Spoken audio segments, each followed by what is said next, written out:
લિંગ રૂપ જે છે પ્રધાન છે અને શિવલિંગ પૂજાનો ખૂબ મહિમા વર્ણવવામાં આવ્યો અને શિવલિંગ કથાની ઉત્પત્તિ જે છે એમની કથા કહી. આ બાજુ સુતજી જે છે કહે છે કે લિંગના પણ પ્રકાર છે, લિંગના પણ પ્રકાર છે. પ્રણવ લિંગ છે, એ પ્રણવ લિંગની જો પૂજા કરવામાં આવે તો મનુષ્ય જે ઈચ્છિત વસ્તુને પ્રાપ્ત કરવી હોય એ મહાદેવની કૃપાથી પ્રાપ્ત કરી શકે છે. એ છે પ્રણવ લિંગ. ત્યાર પછી આવે છે સૂક્ષ્મ પ્રણવ લિંગ. હા, એ નિષ્કલ રૂપ છે ભગવાનનું. સ્થૂળ લિંગ પણ છે, સકલ હોય છે. ત્યાર પછી બે લિંગનું પૂજન જ એ તપ કહેવાય છે એવું કહે છે. અને જે પણ વ્યક્તિ આ પ્રણવ લિંગની પૂજા કરે, સૂક્ષ્મ પ્રણવ લિંગની પૂજા કરે, સ્થૂળ લિંગની પૂજા કરે, એ બધાને મોક્ષની ગતિ મળે છે, મોક્ષ પ્રાપ્ત થાય છે. અને ત્યાર પછી સુતજી કહે છે કે પૌરુષ લિંગ અને પ્રકૃતિ લિંગના રૂપે ઘણા બધા લિંગો છે, પણ એમની કથા કરવા માટે કોઈ સમર્થ નથી. એમની કથા તો શિવ જ કહી શકે, બીજું કોઈ ના કરી શકે. અને ત્યાર પછી પૃથ્વીના વિકારની અંદર જે જ્ઞાત છે તે હું તમને કહું છું. બીજા શિવલિંગો જે છે એ પણ હું તમને કહું છું. બોલે શિવલિંગના પ્રકારો પણ છે બીજા એના અંતર્ગત.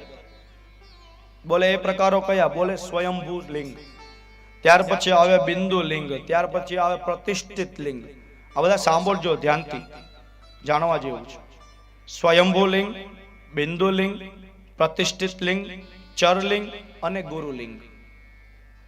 તો એમાં સ્વયંભૂ લિંગ, સ્વયંભૂ લિંગ એટલે એને કહેવાય નાદલિંગ. સ્વયંભૂ લિંગને નાદલિંગ પણ કહેવાય કે દેવર્ષિ દ્વારાઓ, ઋષિમુનિઓ દ્વારા ભગવાનની સ્તુતિ પ્રાર્થના થઈ હોય, યજ્ઞ થયો હોય, તપ થયું હોય અને એ ઋષિ મુનિઓ ઉપર મહાદેવે કૃપા કરી અને એ ઋષિ મુનિઓ દ્વારા લિંગ સ્વરૂપે ભગવાન જ્યારે પ્રગટ થયા હોય અને પ્રગટ થઈ જ્યારે ત્યાં સ્થિત થાય એને સ્વયંભૂ લિંગ કહેવાય. કે ભગવાન પોતાની ઈચ્છા અનુસાર, પોતાની ઈચ્છાથી ત્યાં પ્રગટ થયા લિંગ સ્વરૂપે, એને કહેવાય સ્વયંભૂ લિંગ. અને ત્યાર પછી એ જે સ્વયંભૂ લિંગની પૂજા, સ્વયંભૂ લિંગ જ્યાં હોય ને એની પૂજા કરવાથી જ્ઞાનની પ્રાપ્તિ થાય છે, જ્ઞાન વધે. એટલે આપણા બાળકોને પણ વિદ્યાની જરૂર હોય, વધારે જ્ઞાની બનાવવા હોય તો આપણા બાળકોને શિવલિંગ જે સ્વયંભૂ હોય એ સ્વયંભૂ શિવલિંગની પૂજા કરાવી. ત્યાર પછી આવે છે બિંદુ લિંગ. બિંદુ લિંગ એટલે શું? બોલે બિંદુ લિંગ સોના અથવા તો ચાંદીના પતરા ઉપર, સોના અથવા ચાંદીના પતરા ઉપર પ્રણવ લખવામાં આવે. પ્રણવ એટલે આપણે ઓમ, એ ઓમ લખવામાં આવે અને એ બિંદુ લિંગ એટલે કે સોના ચાંદીના પતરા ઉપર જે ઓમ લખ્યો હોય અને એની ઉપર આપણે એમની પૂજા કરીએ તો પણ એ આપણે બિંદુ લિંગની પૂજા કરી હોય એવું માનવામાં આવે છે.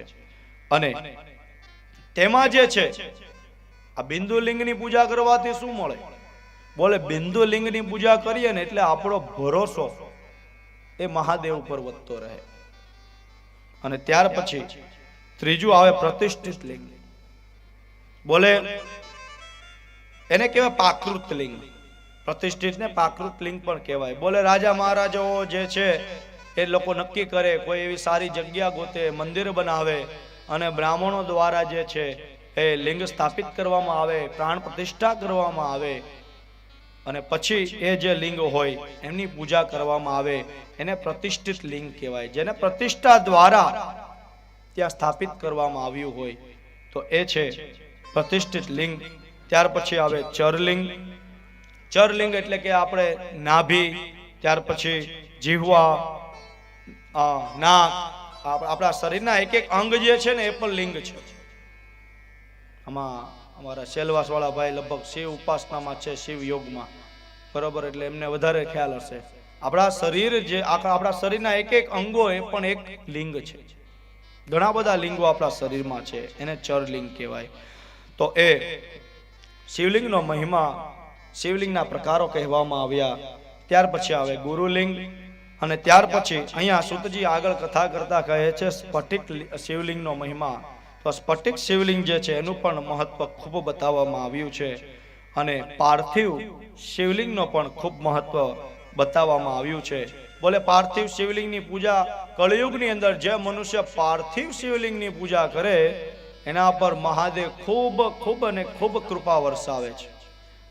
એ મહાદેવ કરુણાનો સાગર છે, કરુણા વરસાવે છે અને જીવનમાં રહેલા તમામ સકલ મનોરથ એની પૂર્તિ કરે છે. એ મહાદેવ છે. એ આ પાર્થિવ લિંગ. પાર્થિવ લિંગ એટલે કે માટીનું લિંગ. કળિયુગની અંદર માટીના લિંગનો ખૂબ મહિમા છે. પણ એ માટીના લિંગ આપણે નદી કે તળાવ કે પર્વતની માટી લઈ આવીએ, પછી એનો પિંડો બનાવીએ, એને શિવલિંગનું રૂપ આપીએ અને પછી એના ઉપર આપણે પૂજા કરીએ. માત્ર એટલું જ નથી, આના ઉપર માટીના પણ પ્રકાર બતાવવામાં આવ્યા છે કે કયા વ્યક્તિએ કઈ માટી વાપરવી જોઈએ શિવલિંગ બનાવવા માટે. તો એમાં બતાવે આપણે ત્યાં 4 વર્ણ છે, બ્રાહ્મણ, ક્ષત્રિય, વૈશ્ય અને શૂદ્ર. તો આમાં કયા વર્ણએ કઈ માટી વાપરવી શિવલિંગ બનાવવા માટે એ પણ બતાવવામાં આવ્યું. તો બ્રાહ્મણે સફેદ માટી વાપરવી જોઈએ. સફેદ કલરની માટીથી બ્રાહ્મણોએ પાર્થિવ શિવલિંગ બનાવવું જોઈએ. ત્યાર પછી ક્ષત્રિય, તો એને લાલ કલરની માટી, લાલ માટીથી શિવલિંગ બનાવવું જોઈએ. ત્યાર પછી વૈશ્ય, તો એને પીળા કલરની માટી વાપરવી જોઈએ. શિવલિંગની પૂજા કરતા હો તો તમારે લોકોએ જે છે એ પીળા કલરની માટી વાપરવી જોઈએ, એમનો ઉપયોગ લેવો જોઈએ. ત્યાર પછી શુદ્ર, તો એને કાળા કલરની માટીનો ઉપયોગ કરવો જોઈએ અને એ માટી લાવી પવિત્ર સ્નાન કરી આપણા જે નિત્ય કર્મો હોય સવારમાં જપ આદિ જે કરતા હોય કરી અને ઓમ નમઃ શિવાય મનમાં સ્મરણ કરતા કરતા બધી પૂજા સામગ્રી એકઠી કરી અને ભગવાનની જે છે એ પૂજા કરવી જોઈએ. એ પાર્થિવ શિવલિંગ એમની પૂજા કરવી જોઈએ. પણ જ્યારે શિવલિંગની પૂજા કરતા હો ત્યારે ચોક્કસપણે, અત્યારે ઘણી જગ્યાએ અમારે આમ ફોટા બતાવતા હોય, ઘણી જગ્યાએ આવી રીતના ચાલતું હોય કે અમે તો બધા ભેગા થઈને આવી રીતના આમ પૂજા કરીએ, અમે બહેનો આમ પૂજા કરીએ. હા, તમારી ભક્તિને હું વંદન કરું છું વ્યાસપીઠ ઉપરથી, આમને ભક્તિ કરતા રહો. પણ જ્યારે શિવલિંગની પૂજા આવે ને ત્યારે બ્રાહ્મણની ઉપસ્થિતિ ત્યાં હોવી જોઈએ. શિવલિંગની પૂજાની અંદર કોઈ પણ ક્ષતિ રહી ગઈ હશે ને તો યાદ રાખજો કે તમે બેઠા છો પુણ્ય પ્રાપ્ત કરવા માટે અને તમે દોષના ભાગીદારી થશો.